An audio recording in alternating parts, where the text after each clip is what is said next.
Hi friends, welcome back to my channel. இன்னைக்கு video mutton தம் பிரியாணி எப்படி செய்யலாம்னு பார்க்கலாம். ஆல்ரெடி ஒரு மட்டன் பிரியாணி வீடியோ போட்டிருக்கேன், அதுக்கு நல்ல ரெஸ்பான்ஸ். இது வந்து வடி பிரியாணி, இது ஒரு ஸ்டைல்.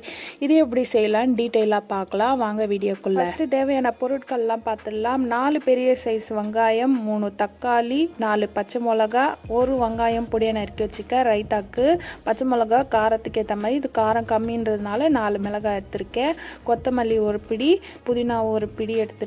அரிசி இப்பதான் ஊற வச்சேன், 2 டைம் வாஷ் பண்ணிட்டு ஒரு தண்ணி வச்சு ஊற வச்சிருக்கேன்.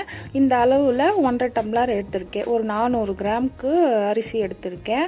அதுக்கப்புறம் மட்டன் 1/2 kg எடுத்திருக்கேன். இது கூடவே புளிப்பில்லாத தயிர், மிளகாய் தூள், இஞ்சி பூண்டு விழுது. இவ்வளவுதான் மட்டன் பிரியாணி செய்யறதுக்கு தேவையான பொருள். எல்லாத்தையும் ரெடி பண்ணிட்டு நல்லா அகலமான அடி கனமான சட்டியா பார்த்து வச்சுக்கோங்க. இது நல்லா காஞ்சதும் 2 டேபிள் ஸ்பூன் நெய் விட்டுக்கலாம். கூட 100 கடலை எண்ணெய் சேர்த்துக்கலாம். இதெல்லாம் நல்லா காயணும். எண்ணெய் நல்லா காஞ்சதுமா 3 ஏலக்காய், 3 பட்டை, 3 பிரியாணி இலை, ஒரு 4-5 கிராம்பு சேர்த்து நல்லா பொரிய விடணும். போட்டதுமா இந்த மாதிரி நல்லா வெடிக்கணும். அப்போ தான் நல்லா அந்த ஃப்ளேவர்லாம் உள்ளே இறங்கும். இது நல்லா வெடித்ததுக்கப்புறமா நறுக்கி வச்சுக்க வெங்காயத்தை சேர்த்துக்கலாம். இப்போ இந்த வெங்காயம் நல்லா வதங்கணுன்றதுக்காக ஒரு டேபிள் ஸ்பூன் உப்பு சேர்த்து நல்லா மிக்ஸ் பண்ணி விட்டுக்கலாம். ஹை ஃப்ளேமில் வச்சு கைவிடாமல் கிண்டிக்கிட்டே இருக்கணும். இந்த வெங்காயம் நல்லா சுருண்டு ப்ரௌன் கலர்ல வர வரைக்கும் மிக்ஸ் பண்ணிட்டே இருக்கணும். மினிமம் 10 மினிட்ஸ் ஆகும் அந்த ஸ்டேஜ் வர்றதுக்கு. இப்போ நல்லா வதங்கினதுக்கு அப்புறம் பார்க்கலாம். பாருங்க, இப்போ வெங்காயம் எல்லா எண்ணெயும் ரிலீஸ் பண்ணிடுச்சு. இந்த அளவுக்கு நல்லா சுருண்டு வதங்கணும். இப்போதான் நல்லா டேஸ்ட் கிடைக்கும். எந்த அளவுக்கு வெங்காயம் வதங்குதோ அந்த அளவுக்கு டேஸ்டா இருக்கும் பிரியாணி. இப்போ இதில் ஒரு பிடி மல்லி சேர்த்துக்கலாம், ஒரு பிடி புதினா சேர்த்துக்கலாம், 4 பச்சை மிளகாயும் சேர்த்து நல்லா மிக்ஸ் பண்ணி விட்டுக்கலாம். இது ரொம்ப நேரம் வதக்கணும்னு இல்லை, ஒரு 2 நிமிஷம் வதங்கினா இப்போ மல்லி புதினாலாம் நல்லா சுருண்டுக்குச்சு. இதுக்கப்புறம் நம்ம இஞ்சி பூண்டு விழுது சேர்த்துக்கலாம். 1 2 3 டேபிள் ஸ்பூன் இஞ்சி பூண்டு விழுது சேர்த்துக்கலாம். இது நான்ஸ்டிக்குன்றதுனால ஒட்டில். இன்கேஸ் நீங்கள் வேறு பாத்திரம் ஏதாவது வைக்கிறீங்கன்னா அடி பிடிக்குதுன்னா இந்த ஸ்டேஜில் கொஞ்சமாக எண்ணெய் சேர்த்து நல்லா மிக்ஸ் பண்ணிக்கோங்க. இஞ்சி பூண்டு விழுதோட பச்சை வாசனை போகிற வரைக்கும் இதை நம்ம வதக்கணும். இப்போது இஞ்சி பூண்டோட வாசம் வர ஆரம்பிச்சிச்சு. அடுத்தது நம்ம தக்காளி சேர்த்துக்கலாம். நான் 4 வெங்காயத்துக்கு 3 தக்காளி எடுத்திருக்கேன். எப்பவுமே பிரியாணிக்கு வெங்காயத்தை விட தக்காளியோட அளவு 1 கம்மியாக இருக்கணும், இல்லைன்னா தக்காளி சோறாயிடும். இப்போ இதை நல்லா வதக்கி விட்டுக்கலாம். இப்போ ஒரு டேபிள் ஸ்பூன் மிளகாத்தூள் சேர்த்துக்கலாம். தயிர் 2 கரண்டி சேர்த்துக்கிறேன். இது புளிப்பு இல்லைன்றதுனால 2 குழி கரண்டி சேர்த்துக்கிறேன். புளிப்பு இருக்குன்னா நீங்கள் கம்மியாக 1 கரண்டி சேர்த்தாலே போதுமாக இருக்கும். இப்போ இது எல்லாத்தையும் நல்லா ஹை ஃப்ளேமில் வச்சு நல்லா மிக்ஸ் பண்ணி விட்டுக்கலாம். இது 1-2 எதாவது வதங்கலைன்னா கூட இப்போ நம்ம மட்டன் வேக வைக்கும்போது எல்லாமே வதங்கி சுருண்டு வந்துடும். ஸோ அதனால் லைட்டாக ஒரு 2 நிமிஷம் மிக்ஸ் பண்ணி விட்டுக்கிட்டாலே போதும். இப்போ நம்ம க்ளீன் பண்ணி வச்சுருக்க 1/2 kg மட்டனும் இது கூட சேர்த்துக்கலாம். தேவையான அளவு உப்பையும் சேர்த்துக்கலாம். எல்லாத்தையும் சேர்த்துட்டு நல்லா மிக்ஸ் பண்ணி விட்டுக்கலாம். ஸோ இந்த ஸ்டேஜில் உப்பு, காரம், புளிப்பு எல்லாமே இந்த மட்டன்லேயும் இறங்கும். மினிமம் ஒரு 10 மினிட்ஸ் அது ஹை ஃப்ளேமில் வச்சு நல்லா வதக்கணும். இது வந்து நான் மீடியம் சைஸில் தான் கட் பண்ணியிருக்கேன். இன்கேஸ் நீங்கள் பிரியாணி கட் மாதிரி பெருசாக கட் பண்ணுறீங்கன்னா கொஞ்சம் டைம் எடுக்கும், வேகும், பட் கொஞ்சம் டைம் எடுக்கும். உங்களுக்கு ஈஸியாக வேகணும்னா இந்த மீடியம் சைஸ் இந்த மாதிரி கட் பண்ணிக்கோங்க. இப்போது இதில் மட்டன் வேகிறதுக்கு தேவையான தண்ணி சேர்த்துக்கலாம்.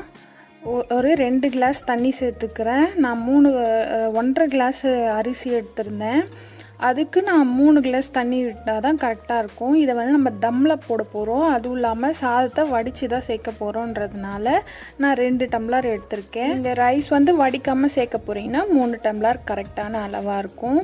இப்போ இதை நம்ம 30 நிமிஷத்துக்கு அப்படியே விட்டுடணும். மட்டன் நல்லா வேகணும். ஒரு 80% வெந்தால் தான் பேலன்ஸ் வந்து நம்ம தம் போடும்போது ஈக்குவலாக அது வெந்துடும்.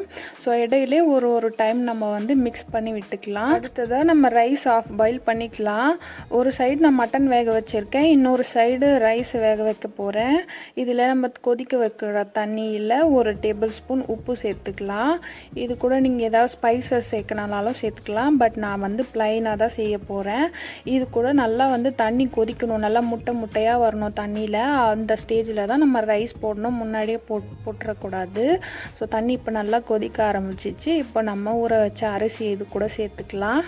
இப்போ அரிசி எல்லாத்தையும் சேர்த்ததுக்கு அப்புறமா ஒரு கரண்டி வச்சு லைட்டாக மிக்ஸ் பண்ணி விட்டுக்கலாம்.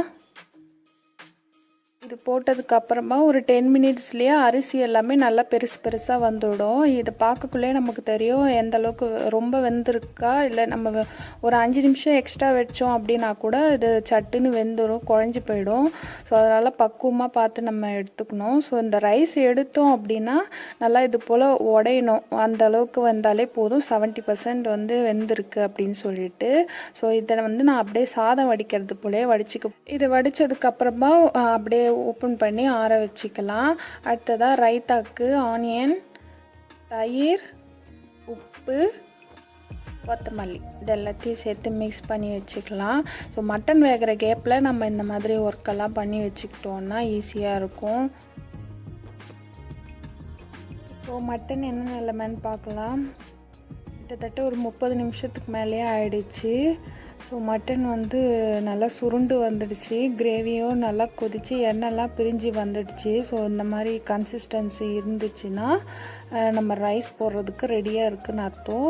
ஸோ இது போல் நம்ம கொஞ்சம் ஒரு டைம் மிக்ஸ் பண்ணி விட்டுக்கலாம்.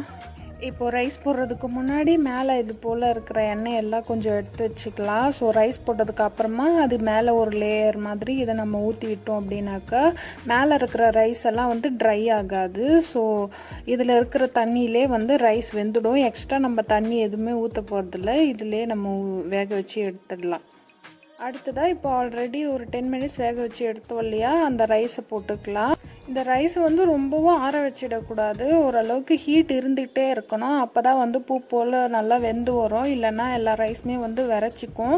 இப்போ ஒரு ஆஃப் கொட்டிட்டு நல்லா ஸ்ப்ரெட் பண்ணி விட்டுக்கிட்டு அடுத்த ஆஃப் கொட்டி மேலே விட்டுக்கலாம். இப்போது ரைஸ் எல்லாத்தையுமே போட்டுட்டு லைட்டாக ஒரு 2-3 கலரி வச்சிடலாம். ஏன்னா அடியில் இருக்கிற அந்த மசாலாஸ் மட்டன்லாம் கொஞ்சம் லைட்டாக மேலே வரணும். எல்லாத்தையும் மிக்ஸ் பண்ணிவிட்டு இதே போல் ஈவன் பண்ணி வச்சுக்கோங்க. இப்போ நம்ம எடுத்து வச்சுருக்கோம்ல அந்த எண்ணெயும் இது மேலேயே ஊற்றி விட்டுடணும். அதுக்கப்புறம் மிச்சம் மீதி இருக்கிற மல்லி புதினாவையும் தூவி விட்டுட்டு ஒரு 10 நிமிஷம் தம் போட்டு வச்சுக்கணும். ஃபஸ்ட்டு 3 நிமிஷம் ஹை ஃப்ளேமில் வச்சுட்டு அப்புறம் லோ ஃப்ளேமில் வச்சுட்டிங்கன்னா சூப்பராக வெந்து வந்துடும். இடையில நீங்கள் தண்ணி கம்மியாக வைக்கிறீங்கன்னா இடையில ஓப்பன் பண்ணி தண்ணி இல்லை அப்படின்னா நீங்கள் ஆஃப் பண்ணிடலாம். ஸோ இப்போ வந்து தம் எடுத்துடலாம். பாருங்கள், சூப்பராக பிரியாணி ரெடி ஆகிடுச்சு. தண்ணி கொஞ்சம் கூட இல்லை, அடியும் பிடிக்கல. ஸோ தம் எடுக்கிறீங்க அப்படின்னா நம்ம புளி சாதம் கலராமே 4 பக்கம் கரண்டி போடக்கூடாது, ஒரு சைடு மட்டும் எடுத்துட்டு இது போல் எடுக்கணும். ஸோ இப்போ மட்டன் எல்லாம் பார்த்திங்கன்னா அடியில் போய் உட்காந்துட்ருக்கோம். அடியிலேருந்து ஒரு கரண்டி எடுத்துக்கிட்டோம், மேலே லேயர்லேருந்து ஒரு கரண்டி எடுத்துக்கணும். ஸோ நம்ம சர்வ் பண்ணும்போது அடியில் ஒரு கரண்டி மேலே ஒரு கரண்டி இப்படி தான் எடுத்து நம்ம சர்வ் பண்ணணும். ஸோ நம்ம ஹோட்டல்லலாம் வாங்கினோன்னா அந்த மசாலாலாம் அங்கங்கே கட்டி கட்டியாக இருக்கும், அது மட்டும் நம்ம எடுத்து சாப்பிட்டோன்னா டேஸ்ட்டாக இருக்கும். ஸோ எக்ஸாக்டாக அதே மெத்தட் தான் இது. ஸோ நீங்களும் இதே போல் வீட்டில் கண்டிப்பாக ட்ரை பண்ணி பாருங்கள். இதே போல் இந்த சண்டே நீங்கள் செய்து பார்த்துட்டு எப்படி இருந்ததுன்னு உங்களோட ஃபீட்பேக்கை என்னோட கமெண்ட் பாக்ஸில் ஷேர் பண்ணிக்கோங்க. நான் மற்றும் ஒரு புது வீடியோவில் பார்க்குறேன். தேங்க்ஸ் ஃபார் வாட்சிங். தேங்க்யூ.